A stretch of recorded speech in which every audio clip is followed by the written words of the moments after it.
Hi hello ನಮಸ್ಕಾರ ಸ್ನೇಹಿತರೆ. ಕೊನೆಗೂ ಕೂಡ ಇಲ್ಲಿ ಅಜ್ಜಿ ಸಾವನ್ನಪ್ಪಿದ್ದಾರೆ. ಹಾಗಿದ್ರೆ ಇಲ್ಲಿ ಅಜ್ಜಿನ ಬೇರೆ ಯಾರಾದರೂ ಸಾಯಿಸಿದ್ರ? ಅಜ್ಜಿ ಸತ್ತಿದ್ದು ಹೇಗೆ? ಭಾಗೀರಥಮ್ಮನ ಅಂತ್ಯವಾಗಿದೆ. ಮನೆಯಲ್ಲಿ ಗೋಳಾಟ ಚೀರಾಟ ಆಗಿದ್ದೇನು ಅನ್ನೋದನ್ನು ತಿಳ್ಕೋಬೇಕು ಅಂದರೆ ಈಗಲೇ ನಮ್ಮ ಈ ಚಾನಲ್ನ ಸಬ್ಸ್ಕ್ರೈಬ್ ಮಾಡಿ, ಹಾಗೆ ಒಂದು ವಿಡಿಯೋವನ್ನು ಪೂರ್ತಿಯಾಗಿ ನೋಡೋದನ್ನು ಯಾವುದೇ ಕಾರಣಕ್ಕೂ ಕೂಡ ಮರಿಬೇಡಿ. ಈಶ್ವರಿ ಕರ್ಮಕಾಂಡ ಇಡೀ ಮನೆಯವರ ಮುಂದೆ ಪಟ್ಟ ಬಯಲಾಗಿದೆ. ಅದೇ ಕಾರಣಕ್ಕೆ ಈಶ್ವರಿ ಹಾಗೆ ಮಗಳು ಚಿತ್ರ ಇಬ್ಬರು ಕೂಡ ಆ ಒಂದು ಶೆಡ್ಗೆ ಹೋಗಿ ಬಾಳ್ಬೇಕಾಗಿದೆ. ಶೆಡ್ಡಲ್ಲಿ ಇದ್ದಂತಹ ಸಾವಿತ್ರಿ ಮತ್ತು ವಿನಂತಿ ಇಬ್ಬರು ಕೂಡ ಬಂದು ಈಶ್ವರಿಯನ್ನು ಚೀಡಿಸಿ ಆಡ್ಕೊಳ್ಳೋದಕ್ಕೆ ಮುಂದಾಗ್ತಾರೆ.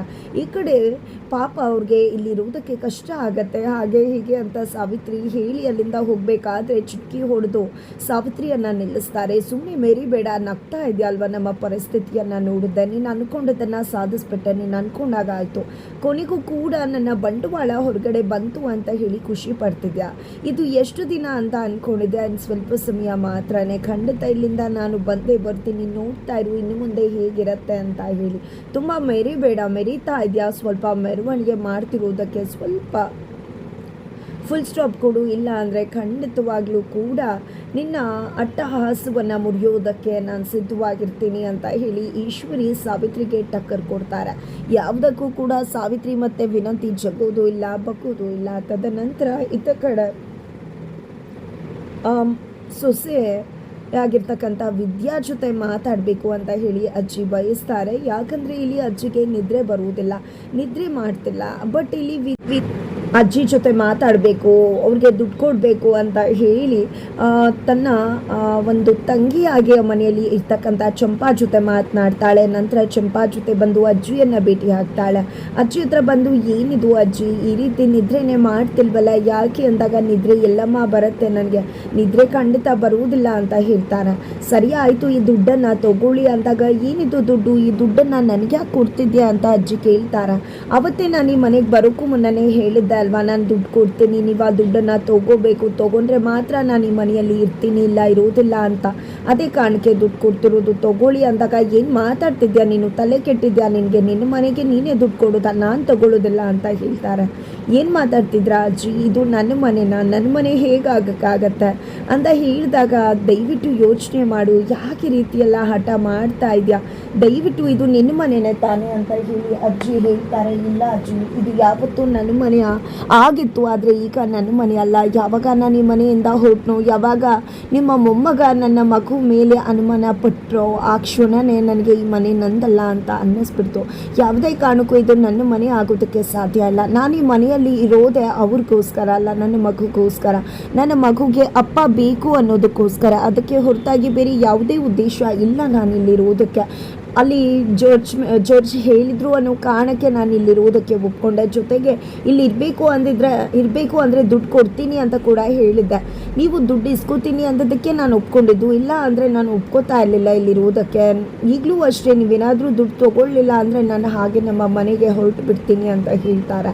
ನಂತರ ಅಜ್ಜಿ ಬೇಡ ಅಂದರೂ ಕೂಡ ವಿದ್ಯಾ ಅಜ್ಜಿ ಕೈಗೆ ದುಡ್ಡಿಡ್ತಾರೆ. ನಂತರ ಇಲ್ಲಿ ಅಜ್ಜಿ ತುಂಬ ಅಂದರೆ ತುಂಬ ಯೋಚನೆ ಮಾಡ್ತಿದ್ದಾರೆ, ಏನಿದು ವಿದ್ಯಾ ಬದುಕು ಈ ರೀತಿಯ ಆಗೋಯ್ತಲ್ಲ ಅಂತ ಹೇಳಿ. ಅತ್ತ ಕಡೆ ವಿದ್ಯಾ ಇರಬೇಕಾದ್ರೆ ಕಾಲು ನೋಯ್ತಾ ಇರತ್ತೆ, ಕಾಲನ್ನು ತನಗೆ ತಾನೇ ಅಮ್ಕೋತಾ ಇರ್ತಾಳೆ. ಆಗ ಅಲ್ಲೇ ಇದ್ದಂಥ ಭದ್ರ ಅದನ್ನು ನೋಡ್ತಾರೆ, ತುಂಬ ಎಮೋಷ್ನಲ್ ಆಗ್ತಾರೆ, ಹಳೆಯ ದಿನಗಳನ್ನ ನೆನಪು ಮಾಡ್ಕೊಂಡಿದ್ದೆ ಅಲ್ಲಿ ವಿದ್ಯಾಗೆ ಕಾಲನ್ನು ಅಮುಕ್ತಿರೋದನ್ನು ನೆನಪು ಮಾಡ್ಕೋತಾರೆ. ಆಗ ಇಲ್ಲಿ ವಿದ್ಯಾ, ದಯವಿಟ್ಟು ನನ್ನ ಕಾಲು ಅಮಕ್ಬೇಡಿ, ಇವತ್ತು ಈ ಪ್ರೀತಿ ಇದೆ, ನಾನು ಏನಾದರೂ ತಪ್ಪು ಮಾಡಿದ್ರೆ ಆಗಲೂ ಕೂಡ ಇದೇ ರೀತಿ ಇರತ್ತಾ ಅಂತ ಕೇಳಿದಾಗ, ಸುಮ್ಮನೆ ಆ ರೀತಿ ಎಲ್ಲ ಯಾಕೆ ಮಾತಾಡ್ತಿದ್ಯಾ, ನೀನು ಅಂಥದ್ದು ಏನೂ ಕೂಡ ಮಾಡುವುದಿಲ್ಲ, ಸುಮ್ಮನೆ ಅಂಥದ್ದೆಲ್ಲ ಯೋಚನೆ ಮಾಡಬೇಡ. ಒಂದು ಪಕ್ಷ ನೀನು ಅದನ್ನು ಮಾಡಿದ್ರು ಕೂಡ ನಾನು ಅದು ಯಾವುದನ್ನು ಕೂಡ ತಲೆಯಲ್ಲಿ ಇಟ್ಕೊಳ್ಳೋದಿಲ್ಲ, ನಾನು ಯಾಕೆ ಅದನ್ನೆಲ್ಲ ತಲೆಯಲ್ಲಿ ಇಟ್ಕೊಳ್ಳಿ, ಅದನ್ನೆಲ್ಲ ಉಫಿ ಮಾಡಿ ಬಿಸಾಡ್ಬಿಡ್ತೀನಿ ಅಂತ ಹೇಳಿದ ಮಾತುಗಳು ಎಲ್ಲವನ್ನೂ ಕೂಡ ನೆನಪು ಮಾಡಿಕೊಂಡು ಇಲ್ಲಿ ಎಮೋಷ್ನಲ್ ಆಗ್ತಿದ್ದಾರೆ. ಅದೇ ಒಂದು ಸಮಯಕ್ಕೆ ಹೊರಗಡೆಯಿಂದ ಡೋರ್ನ ತಟ್ತಿದ್ದಾರೆ ಅಜ್ಜಿ, ಹಾಗೆ ಕ್ವಾಟ್ಲೆ ಮತ್ತು ಚಂಪಾ ಎಲ್ಲರೂ ಕೂಡ. ಯಾರಪ್ಪ ಇದು ಇಷ್ಟೊತ್ತಲ್ಲಿ ಈ ರೀತಿ ಡೋರನ್ನು ತಟ್ತಾ ಇರೋದು ಅಂತ ಅಂದ್ಕೊಂಡಿದ್ದೆ. ಭದ್ರ ಬಂದು ಡೋರ್ ಓಪನ್ ಮಾಡ್ತಾರೆ, ನುಗ್ಗಿ ಬಂದ್ಬಿಡ್ತಾರೆ, ಅದು ತಳ್ಳಿಬಿಟ್ರು ಇಲ್ಲಿ ಭದ್ರನ್ನ. ಅಜ್ಜಿ, ಏನಿದು ಅಜ್ಜಿ, ಯಾಕೆ ಒಳ್ಳೆದು ತಳ್ಳಿಬಿಟ್ಟು ಬರ್ತಿದ್ಯಾ, ಅಂಥದ್ದು ಏನಾಯಿತು ನಿನಗೆ, ಯಾಕೆ ಏನಾಯಿತು ಅಂತ ಹೇಳಿ ಭದ್ರ ಕೇಳ್ತಿದ್ದಾರೆ. ಇಲ್ಲಿ ಅವಂಗೆ ನಿದ್ರೆ ಬರ್ತಿಲ್ವಂತೆ, ಅವಳು ನಿದ್ರೆ ಮಾಡಿ ಎಷ್ಟೋ ದಿನಗಳಾಗೋಗ್ಬಿಟ್ಟಿದೆ, ಹಾಗಾಗಿನೇ ಅವಳಿಗೆ ನಿದ್ರೆ ಬರದೆ ನಿಮ್ಮ ಜೊತೆ ಮಾತಾಡಬೇಕು ಅಂತ ಬಂದಿದ್ದಾಳೆ ಇದ್ದಾಳೆ ಅಂತ ಹೇಳಿ ಕ್ವಾಟ್ಲೆ ಚಂಪಾ ಹೇಳ್ತಾರೆ. ಏನಜ್ಜಿ ಏನು ಮಾತಾಡಬೇಕಿತ್ತು, ಅದು ಇಷ್ಟೊತ್ತಲ್ಲಿ ಯಾಕಿಷ್ಟು ಗಾಬರಿ ಆಗಿದ್ದೀರಾ ಹೇಳಿ ಅಂತ ವಿದ್ಯಾ ಕೂಡ ಕೇಳ್ತಿದ್ದಾರೆ. ನೀವಿಬ್ರು ನನ್ನ ಮಾತಿಗೆ ಬೆಲೆ ಕೊಡ್ತೀರಾ ಅಲ್ವಾ ಮಕ್ಕಳ, ದಯವಿಟ್ಟು ಅರ್ಥ ಮಾಡ್ಕೊಳ್ಳಿ. ಜೀವನದಲ್ಲಿ ಏನೇನೋ ನಡೆದು ಹೋಗುತ್ತೆ, ಅದು ಎಲ್ಲವನ್ನ ಕೂಡ ಮನಸ್ಸಲ್ಲಿ ಇಟ್ಕೊಂಡು ಈ ರೀತಿ ಜೀವನ ಹಾಳು ಮಾಡ್ಕೊಳ್ಳೋದಲ್ಲ. ನೋಡು ಭದ್ರ, ಈ ಹುಡುಗಿ ನಮ್ಮ ಮನೆಗೆ ಎಷ್ಟೆಲ್ಲ ಒಳ್ಳೇದು ಮಾಡಿದಾಳೆ. ಅವಳು ಮಾಡಿರೋ ಒಂದನ್ನೇ ಇಟ್ಕೊಂಡು ಅದನ್ನೇ ಹೀರ್ಕೊಂಡು ನೀನು ಒಳ್ಳೇದನ್ನೆಲ್ಲ ಬಿಟ್ಬಿಟ್ಟು ಅವಳ ಜೊತೆ ಬದುಕೋದಿಲ್ಲ ಅಂದರೆ ಹೇಗೆ? ದಯವಿಟ್ಟು ನಿನ್ನ ನಿರ್ಧಾರವನ್ನು ಬದಲಾಯಿಸು, ಅವಳನ್ನು ಕ್ಷಮಿಸಿ ಒಪ್ಕೋ ಅಂತ ಹೇಳಿ ಹೇಳ್ತಿದ್ದಾರೆ. ಎತ್ತ ಕಡೆ ಏನಜ್ಜಿ ಹೇಳ್ತಿದ್ಯಾ, ಸರಿ ಆಯಿತು ಬಿಡು, ನಿನಗೋಸ್ಕರ ಒಪ್ಕೋತೀನಿ ಅಂದ ತಕ್ಷಣ ನನ್ನ ಮಾತಿಗೆ ಇಷ್ಟು ಬೇಗ ಹಠ ಮಾಡದೆ ಒಪ್ಕೊಂಡ್ಬಿಟ್ರೆ ಎಷ್ಟು ಖುಷಿ ಆಗ್ತದೆ ಗೊತ್ತಾ ಅಂತ ಹೇಳಿ ಅಜ್ಜಿ ಖುಷಿಯಿಂದ ಹೇಳ್ಬಿಡ್ತಾರೆ. ಸ್ವಲ್ಪ ನಿನ್ನ ಖುಷಿಗೆ ಬ್ರೇಕ್ ಹಾಕೋ, ನಾನು ಏನೇ ಹೇಳ್ತಿದ್ದೀನಿ ಅನ್ನೋದನ್ನು ಪೂರ್ತಿಯಾಗಿ ಕೇಳಿಸ್ಕೊ ಅಂತ ಹೇಳಿ ಭದ್ರ ಹೇಳ್ತಾರೆ. ಅಕ್ಕ ಇಲ್ಲ ಹೇಳ್ತಾ ಇದೆಯಾ ನೀನು ಅಂತ ಅಜ್ಜಿ ಹೇಳಿದಾಗ, ನಾನು ಒಪ್ಕೊಂಡಿದ್ದು ಯಾಕೆ ಅಂದ್ಕೊಂಡಿದ್ಯಾ, ಇವಳಿಗೆ ಧನ್ಯವಾದ ತಿಳಿಸ್ಬೇಕು ತಾನೆ. ಇವಳು ನಮ್ಮ ಮನೆಗೆ ತುಂಬ ಅಂದರೆ ತುಂಬ ಸಹಾಯ ಮಾಡಿದಾಳೆ, ಇವಳಿಗೆ ನಾನು ಧನ್ಯವಾದ ತಿಳಿಸ್ತೀನಿ, ಧನ್ಯವಾದ ಅಂತ ಹೇಳಿ ವಿದ್ಯಾಗೆ ಹೇಳ್ತಾರೆ. ನಂತರ ಆದರೆ ಇವಳು ನನಗೆ ಮೋಸ ಮಾಡಿದಾಳಲ್ವ, ಒಟ್ಟಿಗೆ ಬಟ್ಟೆ ಕಟ್ಕೊಂಡು ಮಗು ಇದೆ ಅಂತ ಹೇಳಿ, ಅದನ್ನಂತೂ ಯಾವುದೇ ಕಾರಣಕ್ಕೂ ಕೂಡ ಕ್ಷಮಿಸೋದಕ್ಕೆ ಸಾಧ್ಯನೇ ಇಲ್ಲ, ಅದನ್ನಂತೂ ನಾನು ಕ್ಷಮಿಸೋದು ಕೂಡ ಇಲ್ಲ ಅಂತ ಹೇಳಿ ಭದ್ರ ಹೇಳ್ತಾರೆ.